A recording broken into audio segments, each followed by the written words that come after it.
Hürmetli vatandaş, birinci leksiyalarımızla başlayımız. Leksiya dersine Hacı Roze. Washington'da sözlerimiz bugünkü silahı işgimi 19. yıl 6. ayının 11. günü. Ertesi Perşembe. Leksiyalarımızın mavzumunu tüvendik için. Ama bunun buran bir vaziyet doğrusu kep kılınan bulsak birincisi. Şangallıkı namayiş, kurallık, yani zorbalık dokunuşu özgerdi. İsmen aldı özgerdi. Taysak cumhuru başkurdu. Ve şu yeri anlamayışçıların sürütünü elçiler gördü. Ama bu kadar doğru etmedi vatandaşlar. Anlayan vaziyet, yani bir vaziyet Amerika Koşmuş Şartlarından Prezidenti Trump bilen yok halk Cumhuriyeti'nin reisi bizden Japonya'da Osaka'da ötküzülüdüğün, bu aynen ahırı ötküzülüdüğün işlerinde devlet yığını vaziyede Şam bu diyen mesele. Bu mesele aldırıp vaziyet peyda kıldı dünyada ve bu doğru düşüne devir kılgan alda bugün vatandaşlara leksiya sözlerimiz. Mavzumunda çünkü Amerika devlet başları 20 devlet yığını mezgili dokşuru Şam'da çünkü taraf bundan cevap verdi. Mavzulu haber 6. ayının 10. günü bilim var agenetlerde Tora'da ilan kılındı. Haber bundan başladı.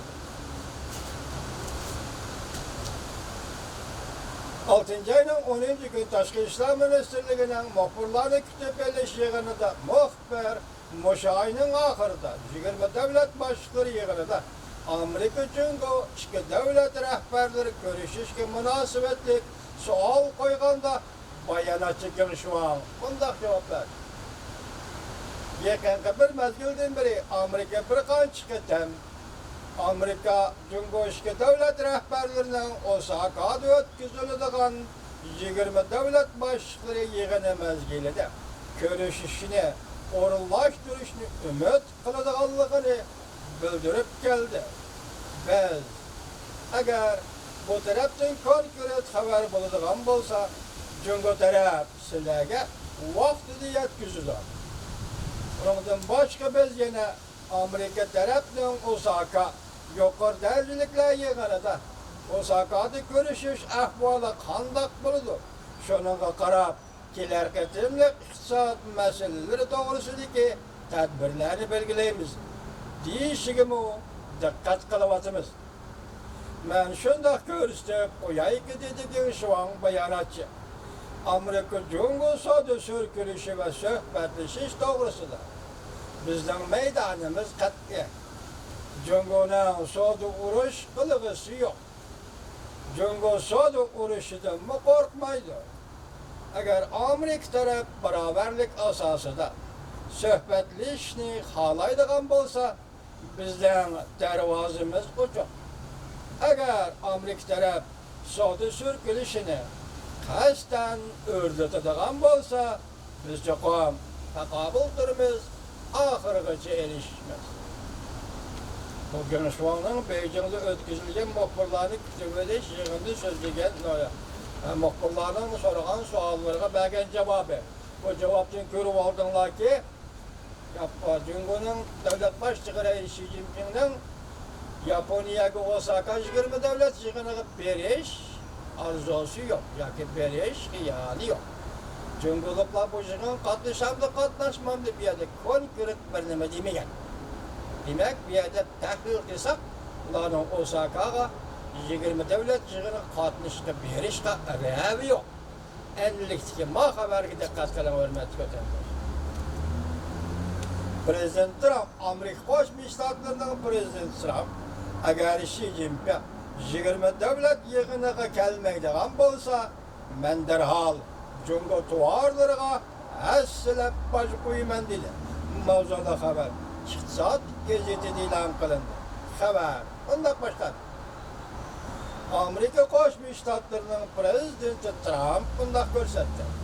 Eğer Cumhur'un reisi Xi Jinping belgelengen müddette muşu ayının ahırında Japonya'da çakırılıdığın 20 devlet yığınıga yetip gelip men bilen görüşmeydiken men Cungo tuvarlarıga yana bir qatam assilab bosh qo'yman. Prezident Trump bugun 10-kuni CNBC televiziyasi muxbirining ziyoratini qabul qilganda mundaq ko'rsatdi. Agar mushu oyning oxirida yuqori darajaliklar yig'inida kelishim hosil qilinmaydi ekan, Jungodan import qilingan 300 milliard dollarlik tovarlarga boj qo'yish plani ijro qilinadi. Men o'ylayman, o keladi. Yani Reis Xi Jinping yig'inga keladi. O mening bilan munosabatim, men bilan munosabati yaxshi. Yoki mening uning bilan munosabatim yaxshi. Reis Xi Jinping bilan. O qaltis odam. Ulug' odam. O kuchli. O aqlli odam. O Jungo uchun ishlaydi. Men Amerika uchun ishlayman. Amerika Jungo suhbati o'tgan oyda qatmal holatga tushib qoldi. Prezident Trump vaqtli kelishimda bergan va'dalardan Jungo yeni oldi deb ko'rsatgan edi. Shuningdek, ikki tarafning savdo talash tortishi yuqori ko'tarilib ketdi. Prezident Trump, Amerika Qo'shma Shtatlarining prezidenti Trump bunda ko'rsatdi. Jungo kelishim imzolaydi. Chunki ular, yani Jungo kelishim imzolamasa bo'lmaydi. Xalq bundan kursi zo'r darajada tushib ketdi. Yana bir kichikina xabar. Davlat sirtida $1 azar 6.95 tegishildi. Mavzuda xabar 6-oyning 9-kuni Jungo vaqt elektron gazetida e'lon qilindi. 10-kuni tushda soat 12da 28 minut o'tganda $1 xalq puli hisobiga 6.933.9 tegishildi. O'tganda tegishish bahosiga selektirganda 240 qiymati 241% nuqtada tuvallab ketdi. Tushish, ya'ni pulning qiymati tushib ketdi deganlikka tushish 35% bo'ldi. Davlat sirtida tegishish 6.95 22 bo'ldi. $1 tegishildi. Qiymat tushib 84% bo'ldi. Qiymatning tushish cheki oxirgi cheki 13% bo'ldi. Demak, hozir Xitoy puli 1 yuan pulni, ya 1 yuan pul emas, $1 Xitoy puliga tegishish hozir 6 dan yiroqlab 7 yuanga yaqinlab keldi degan. Bir o'tganligi, bir palliga yaqinlab keldi degan.